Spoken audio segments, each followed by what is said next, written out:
Unit 7 review packet, guys. Use this as a good study tool to help you out. Number one, factor the expression completely. So, whenever we factor, we have a trinomial, meaning we have three different terms, and there is no number that is a common factor that divides into all three numbers. So, in order to factor this, we are going to use the strategy of the area model and the diamond problem. And then if you recall, the factors are going to be whatever is on the outside of your area model. 7x squared, top left, minus 17x, bottom of the diamond. Positive 6, bottom right of the area model. 6 times 7x squared is 42x squared. That goes in the top of the diamond problem. And then I solve the left and right of the diamond problem. Well, solving this out, I would need a negative 3x, and I would need a negative 14x.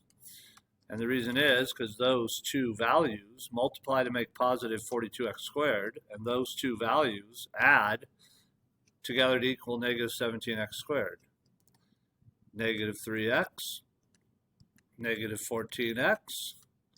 And now I'm going to fill out the outsides, starting with the 7x squared.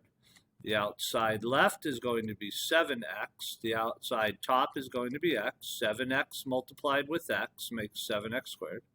Follow the 7x over, and you would have to multiply negative 2 with 7x to make it negative 14x. So I put a negative 2 on the outside.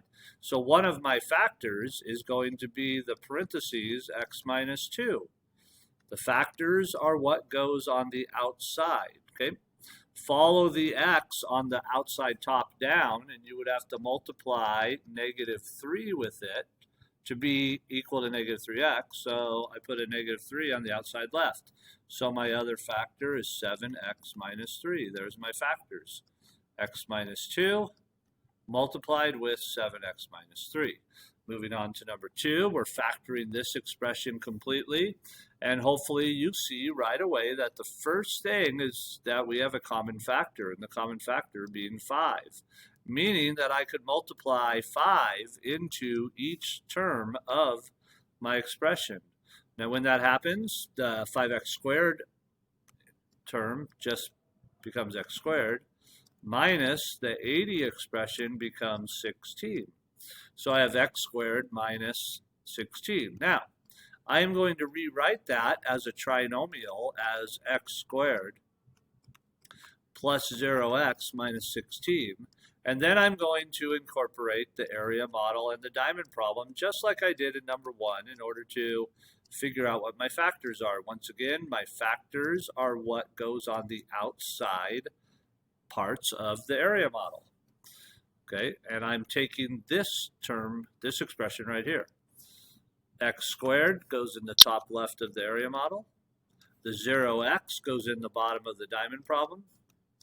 The negative 16 goes in the bottom right of the area model. Negative 16 multiplied with x squared is negative 16x squared. I solve out the diamond problem with a positive 4x and a negative 4x on the left and the right. That's because those two terms, 4x times negative 4x makes negative 16x squared. 4x multiplied with negative 4x makes, or added, makes 0x. I put the 4x and I put the negative 4x inside my area model. And now I'm going to fill out the outside, starting with the x squared, which means my outside on the top and the left are x and x. I follow this x on the left over to the negative 4x. I would have to multiply negative 4 with it, so I get x minus 4. That is one of my factors. So one of my factors is x minus 4. Okay, follow the x on the top down to the positive 4x. I would have to multiply positive 4 with it. So I get a positive 4 on the outside left. So my other factor is x plus 4. But this particular problem has 3 factors. So you're going to have 3 parentheses. The first one being the 5, which is the common factor. So factoring this problem out completely, I get 5 multiplied with quantity x minus 4, multiplied with quantity x plus 4. Number 3, solve the quadratic equation. So I'm going to use the quadratic formula in order to solve this quadratic equation. Notice that the equation is equal to 0. So that's what you want. You have to have the equation equal to 0. So that tells me that my A value is going to be 3, my B value is going to be negative 13, and my C value is going to be positive 4. The A value is always the x squared's friend. The B value is always the x's friend. And the C value is always the number that doesn't have a friend. Friends being x or x squared. Okay, I'm going to put those values into the quadratic formula. So I'm going to get x is equal to negative b, so I'm going to get a negative 13 plus and minus the square root of b squared, which would be negative 13 squared, minus 4 multiplied with the a value, which is 3, multiplied with the c value, which is 4. And then we're going to divide that entire part by 2 times the a value, which is 3. Okay, and I color-coded this for you to remind you that in order to solve this equation by the quadratic formula, you do the red part first, all of the red part first, then you do blue, then you do the green, then you do the black. So let's do the red part first. Negative 13 to the second power becomes positive 169. And then the next thing I do is I multiply these three values together. The negative 4 with the 3, which is negative 12, with the 4, which is negative 48. So these three values multiplied together to make negative 48. So I write minus 48. And then I go 169 minus 48, which is 121. So the red section is 121. Okay. Now I move on to the blue section, which means I take the square root of 121, which is 11. So the blue section with the red section give me 11. And if you recall, the blue and the red combine to make green. Okay. And so now really what my problem is that I have negative 13, which is positive 13,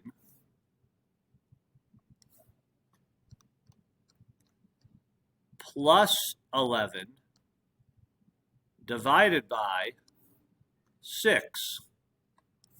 But I also have negative 13, which is positive 13, minus 11 divided by 6.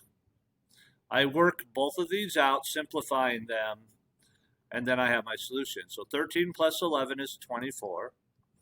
24 divided by 6 is equal to 4. So one of my answers is x is equal to 4. 13 minus 11 is 2. 2 divided by 6, and then I'm just going to say that is 1/3. I'm just going to reduce it. You could divide it out and change it to a decimal.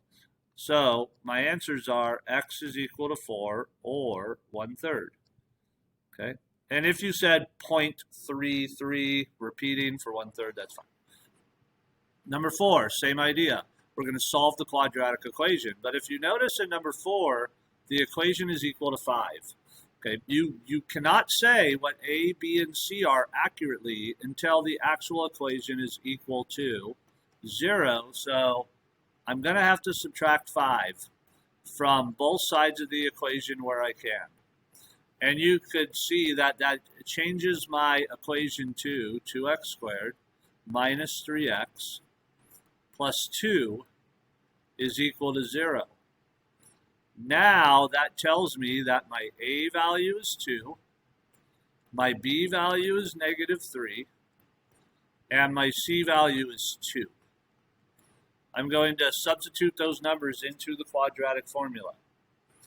which will give me x is equal to negative b, so I have a negative 3, which ultimately is going to make that a positive 3, plus and minus the square root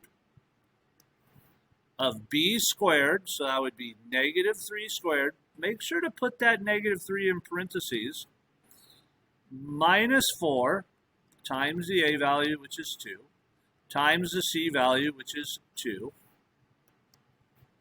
And I'm going to divide all of that by, or with, 2 times the a value, which is 2. Okay.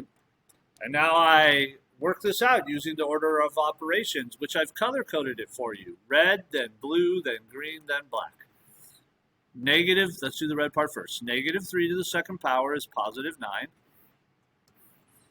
And then I have to multiply these three numbers together, these back-to-back-to-back numbers. Negative 4 times 2 is negative 8, times 2 is negative 16.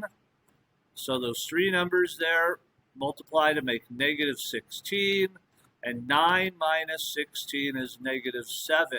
So my red part turns out to be negative 7. Continuing to solve this, my next step would be to use the blue part. Okay, which says take the square root of negative 7. Now, there is no such thing as the square root of negative 7, so that means you're done with the problem.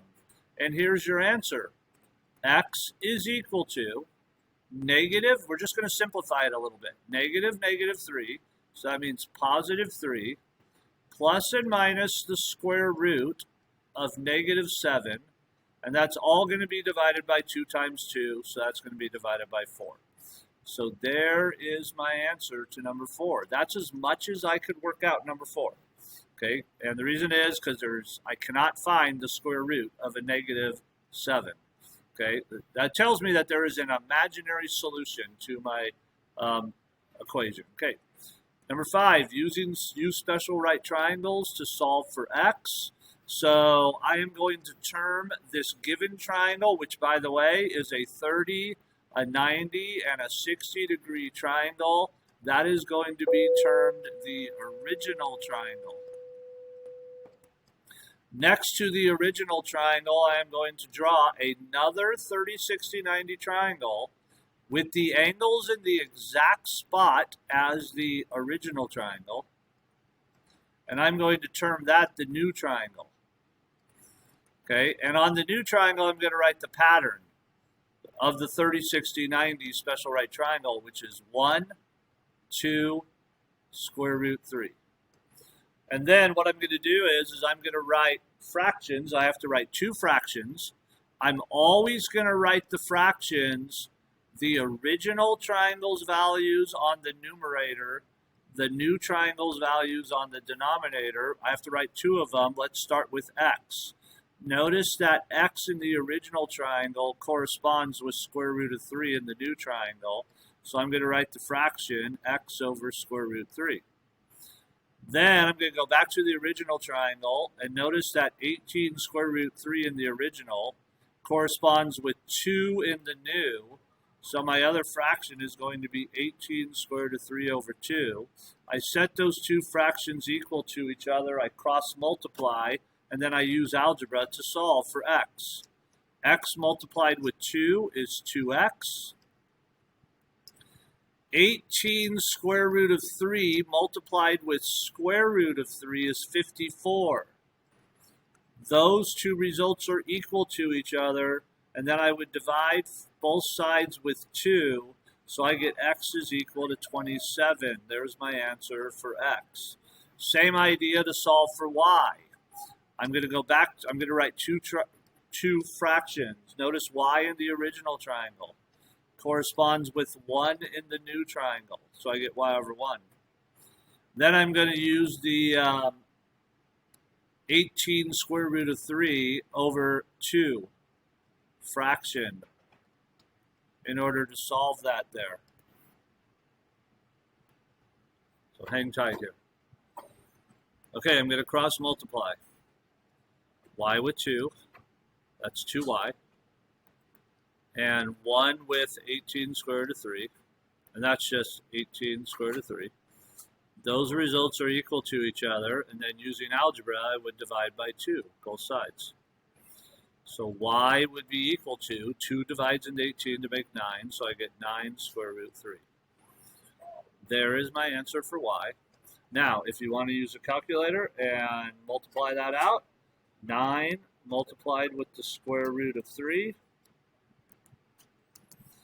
is 15.6. Either answer is good for me.